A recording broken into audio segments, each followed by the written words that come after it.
ఇప్పుడు ఆ నది ముఖద్వారం దగ్గర ఇవి ఏర్పడి మనకి తుఫానుల నుంచి కాపాడుతాయి అన్నమాట. ఏవి? ఈ యొక్క మడ అడవులు అయితే ఈ మడ అడవులు. ఈ తీర ప్రాంత అడవులు అయితే మామూలుగా ఉంటాయి అన్నమాట. ఇసుక నేలల్లో పెరుగుతాయి. అవి వేరు, ఇప్పుడు మనం చెప్పుకునేది ఇది వేరు. ఓకేనా? సో మడ అడవులు అయితే మనకి మాంగ్రూవ్స్ అంటామన్నమాట. ఓకేనా? ఇవి ఎక్కువగా మనకి తూర్పుగోదావరి జిల్లాలో కనిపిస్తాయి.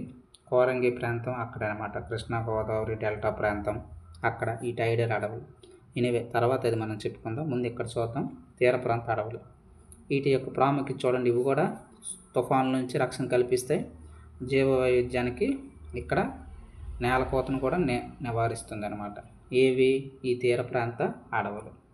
ఈ తీర ప్రాంత అడవులు ఏంటంటే మనకి వృక్ష సంపద చూసుకుంటే సరుగుడు తోటలు, అలాగే మొగలి చెట్లు. ఓకేనండి? సో ఇది మనకి తీర ప్రాంత అడవుల గురించి. మరి టైడల్ గురించి చెప్పుకుంటే మనకు ముఖ్యంగా తెలుసు, నది ముఖద్వారం దగ్గర ఇవి డెల్టా లాగా ఏర్పరుస్తాయి అన్నమాట. ఇలా ఉంటాయి అన్నమాట. విభజించుకుంటూ చీల్చుకుంటూ ఇలా మనకి ఏం చేస్తాయంటే సముద్రంలోకి ప్రవహిస్తాయి అన్నమాట. సో ఈ డెల్టా ఆకారంలో ఉంటాయి కాబట్టి వీటిని మనం ఏంటంటే డెల్టా ప్రాంతాలు అనేసి పిలుస్తామన్నమాట. ఇదేం చేస్తుంది? ఈ నదిలో నుంచి వచ్చింది మంచినీరు. కొంచెం ఈ మంచినీరు అనేటటువంటి సముద్రంలో మనకి కలుస్తాయి అన్నమాట. అక్కడే ఈ కలిసిన దగ్గర మనకి ఏంటంటే చూడండి, రైజోఫోరా అనేటటువంటి మడ అడవులు ఎక్కువగా ఏర్పడతాయి అన్నమాట. సో ఇటువంటి ప్రాంతం మనకి ఎక్కడ ఉంటుంది? గోదావరి, కృష్ణ డెల్టా ప్రాంతంలో ఇవి ముఖ్యంగా ఏర్పడతాయి. అలాగే ఇంకా ఏం చెప్పుకోవచ్చు మనం? ఈ యొక్క మడ అడవులు లేదా మాంగ్రోవ్స్ ఇవి చేపల సంతానోత్పత్తికి ప్రదేశాలుగా పనిచేస్తాయి అన్నమాట. అలాగే నేచురల్ డిజాస్టర్స్ని ఇవి ఆపడానికి అవకాశం ఉంటుంది మనకి. అలాగే కార్బన్ను కూడా ఇది గ్రహించుకుంటాయి అన్నమాట. సో వాతావరణంలో ఉండేటటువంటి కార్బన్ డైఆక్సైడ్ని మనకి CO2ని ఎక్కువగా గ్రహించుకొని వాటిల్లో ఉంచుతాయి. తద్వారా భూమి అనేటటువంటిది వేడెక్కకుండా ఆగుతాయి అన్నమాట. వీటిని మనం కార్బన్ సింక్స్ అని కూడా చెప్పొచ్చు. అయితే చూడండి,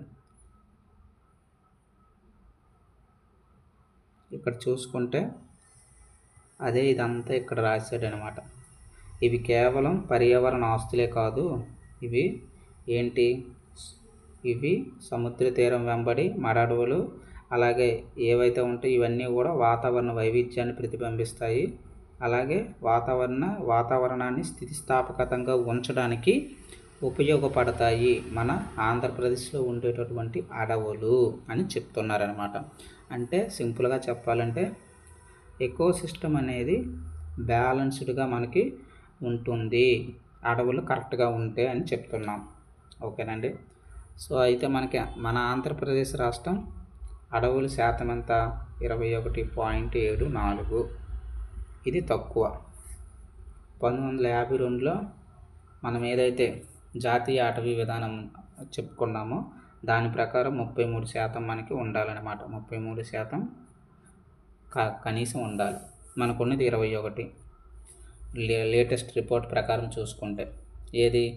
Indian state of forest report చూసుకుంటే ఇది ప్రతి మనకి 2 సంవత్సరాలకు రిలీజ్ అనేటటువంటిది చేస్తుందన్నమాట. India state of forest report ఇప్పుడు వచ్చింది, చూసుకున్నాం. ఓకేనండి? 18వది ఇప్పుడు వచ్చింది. మనం చూస్తున్నది 18 అనమాట. ఎవరు రిలీజ్ చేస్తారు? Forest survey of India. దీనికి ఏ మంత్రిత్వ శాఖ బాధ్యత వహిస్తుంది? అటవీ మరియు పర్యావరణ శాఖ అన్నమాట. పర్యావరణ పరిరక్షణ శాఖ దీని ఆధ్వర్యంలో ఫారెస్ట్ సర్వే ఆఫ్ ఇండియా అనేటటువంటిది రిలీజింగ్ అని చేస్తుంది. ఓకేనా? సో ఇలా మనకి మరి లేటెస్ట్ ISFR ప్రకారం 23 ప్రకారం మన మడ అడవులు ఎన్ని కిలోమీటర్లు ఉన్నాయంటే 421 చదరపు కిలోమీటర్లు అనేవి ఉన్నాయన్నమాట. మనది 4వ స్థానంలో ఉన్నాం. మన భారతదేశంలో ఈ మడ అడవుల యొక్క స్థానం 4వ స్థానం. మరి ముందు ఉన్న 3 స్థానాలు ఏంటి? మొదటిది వెస్ట్ బెంగాల్, ఎందుకంటే అక్కడ సుందర్బన్స్ ఉన్నాయి మడ అడవులు. అలాగే రెండోది మనకి గుజరాత్, అక్కడ కూడా కచ్ దీవి ప్రాంతంలో ఉన్నాయి కాండ్లా ఆ పోర్ట్లో. మూడోది అండమాన్ దీవుల్లో చాలా ఐలాండ్స్ సమూహం కాబట్టి ఇది చాలా ఎక్కువ ఇక్కడ కూడా ఉన్నాయన్నమాట. మూడోది. 4వ స్థానంలో మనం ఉన్నాం. ఆంధ్రప్రదేశ్ స్టేట్ అనేది ఉన్నదన్నమాట మాడ అడవుల్లో. అలాగే ఎక్కడ ఎక్కువగా మనకి ఇక్కడ అవకాశం ఉందంటే, మన ఆంధ్రప్రదేశ్ స్టేట్ వచ్చేసరికి ఎక్కడ ఎక్కువ అవకాశం ఉందంటే కృష్ణా, తూర్పుగోదావరి, అలాగే కాకినాడ, బాపట్ల, కోనసీమ. సో ఈ ప్రాంతాల్లో మనకి ఈ యొక్క మాడ అడవులు అనేటటువంటివి విస్తరించి ఉన్నాయన్నమాట. సో ప్రశ్న ఇలా కూడా అడుగుతాడు, రీసెంట్గా మాడ అడవులు ఏ ప్రాంతంలో కనుమరుగు అయ్యాయి అని అడుగుతారు. రీసెంట్గా ఏంటంటే మనకి పశ్చిమ గోదావరి జిల్లాలో పూర్తిగా నశించాయి అన్నమాట, Indian state of forest report ప్రకారం. ఓకేనండి, అది కూడా మనకి ఇంపార్టెంట్. అయితే అందులో భాగంగా ఇవన్నీ చూసుకోవాలి, మనం బ్యాక్గ్రౌండ్లో చూసుకోవాలి. ఇక్కడ ఓన్లీ ఈ మెటీరియల్ మనకి ఏంటంటే స్టాటిక్ ఏమి, జస్ట్ మెటీరియల్లో ఇన్ఫర్మేషన్ ఇస్తాడు, దానికి మనం ఎక్స్ట్రా యాడ్ చేసుకోవాలి అనమాట. ఓకేనా. సో 2023 ప్రకారం ఇప్పుడు చెప్పుకున్నాం కదా ఇదంతా. సో దానికి సంబంధించింది ఇచ్చాడు. దట్టమైనది ఎంతో చెప్పుకున్నాము 1900ని, మధ్యస్థ దట్టమైన అడవి చెప్పుకున్నాము, ఓపెన్ ఫారెస్ట్, ముళ్ళ అడవులు ఇవన్నీ చెప్పుకున్నాం.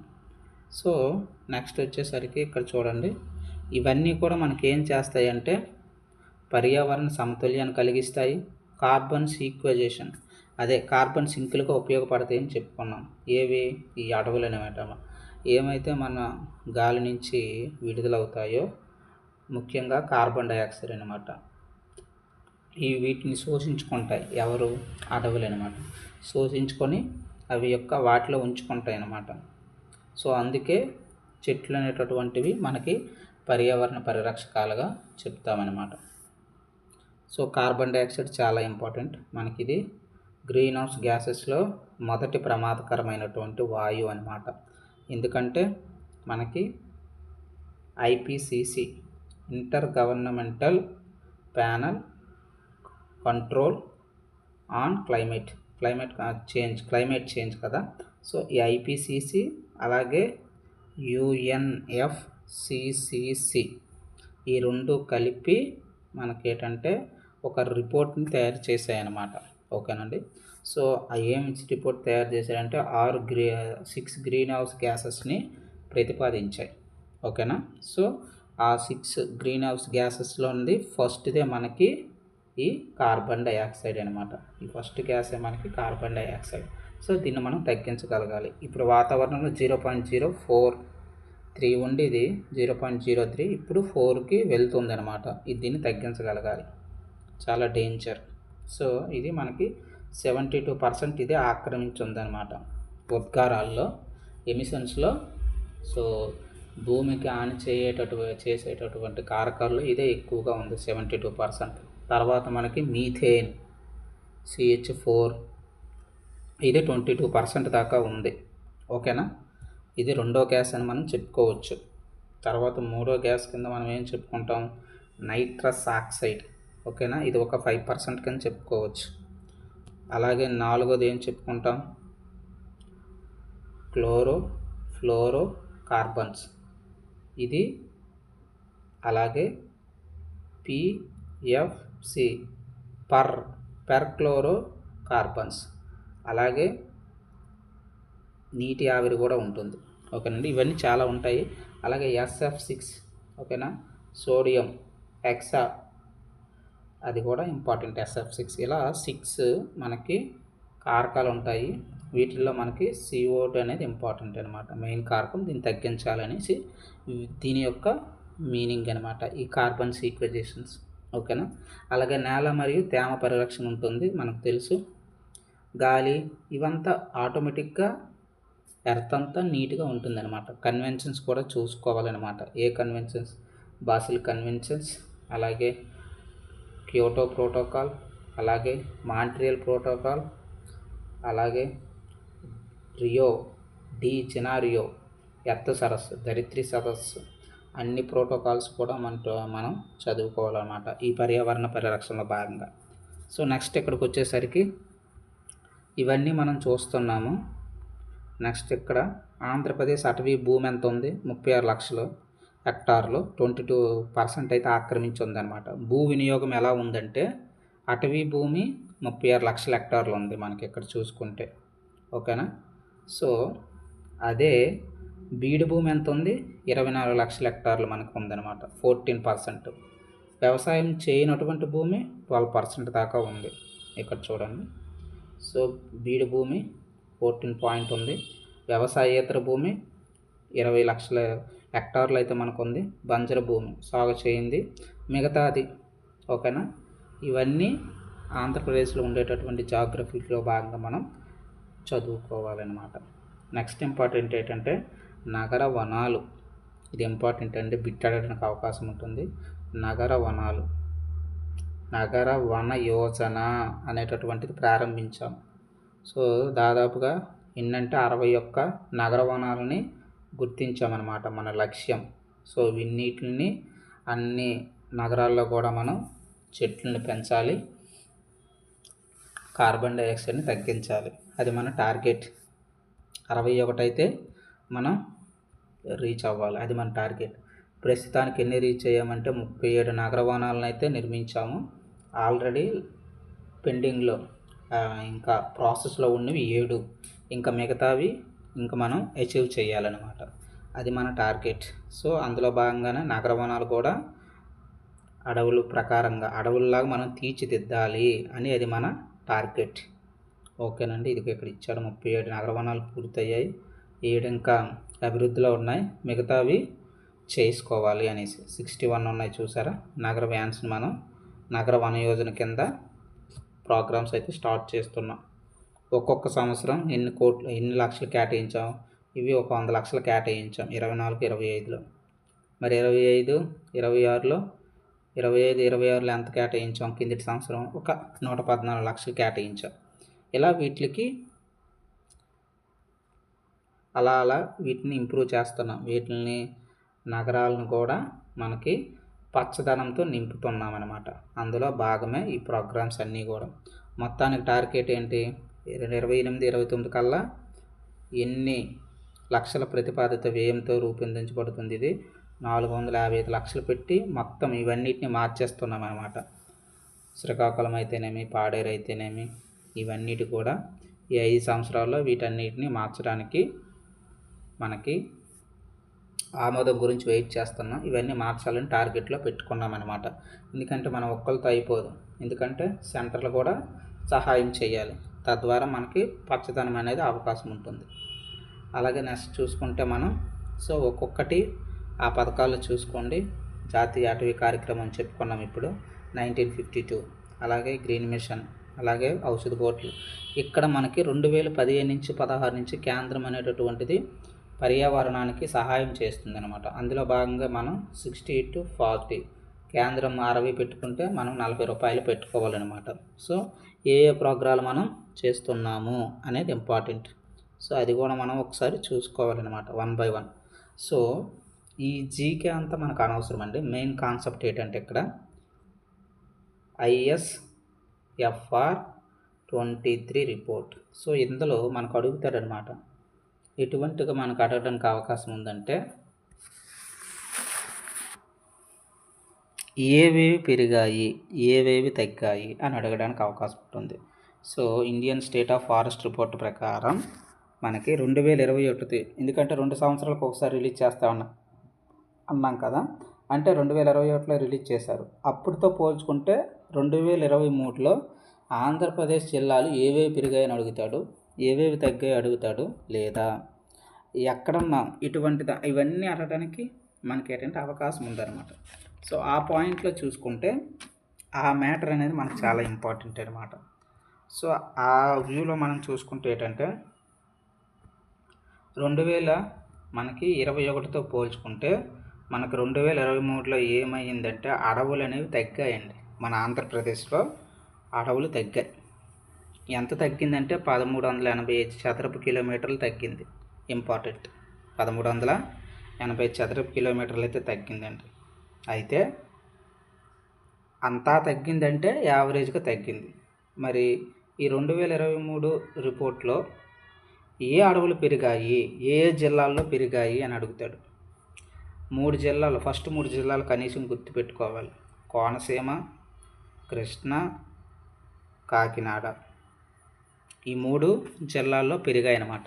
2021 ఐఎస్ఎఫ్ఆర్ రిపోర్ట్తో పోల్చుకుంటే 2023లో ఏ పెరిగాయి? కోనసీమ, కృష్ణా, కాకినాడ ఈ 3 జిల్లాల్లో పెరిగాయి. మరి ఏవేవి తగ్గాయని కూడా మనం గుర్తుపెట్టుకోవాలన్నమాట. 2021తో పోలిస్తే 2023లో ఏమేమి తగ్గాయి మనకి? అల్లూరి సీతారామరాజు జిల్లా, అనకాపల్లి జిల్లా, అనంతపురం జిల్లా. సో ఇవి తగ్గాయి అన్నమాట.